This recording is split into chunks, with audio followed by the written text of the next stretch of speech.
আসসালামু আলাইকুম। আমার হাতে এটি কচু পাতা। কম বেশি সবাই এটি আমরা সবজি হিসেবে খাই।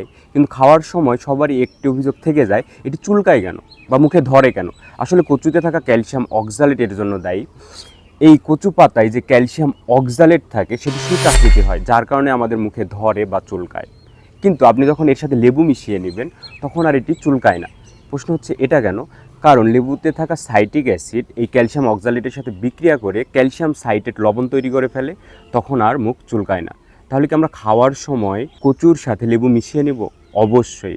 খাওয়ার সময় কিংবা রান্নার সময় কচুর সাথে লেবু হোক, ভিনেগার হোক কিংবা তেঁতুল হোক, এটা আমরা মিশিয়ে নেব।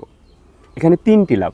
প্রথমত টেস্ট বাড়ে, দ্বিতীয়ত চুলকানোর সমস্যা আর থাকে না, তৃতীয়ত কিডনি পাথরের আশঙ্কা আর থাকে না। কারণ এই কচুতে থাকা ক্যালসিয়াম অক্সালেট কিডনি পাথরের অন্যতম কারণ। কচু কিন্তু সবজি হিসেবে দারুণ গুরুত্বপূর্ণ।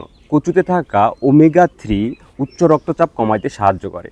এজন্য যাদের উচ্চ রক্তচাপ আছে সে সমস্ত রোগী চিকিৎসকের পরামর্শ অনুযায়ী নিয়মিত কচু খেতে পারেন। এছাড়া এখানে প্রচুর ফাইবার ও মেথিওনিন থাকে, যার কারণে এটি আমাদের ক্ষতিকর কোলেস্টেরল কমাতে সাহায্য করে। কচুতে প্রচুর পরিমাণে ভিটামিন এ থাকার কারণে এটি আমাদের চোখ ভালো রাখে। এজন্য রাতকানা, মায়োপিয়া এগুলো রোগের আশঙ্কা অনেক কমে যায়। কচুতে প্রচুর পরিমাণে আয়রন থাকে, এজন্য যাদের রক্তাল্পতা আছে তারা নিয়মিত কচু খেতে পারে।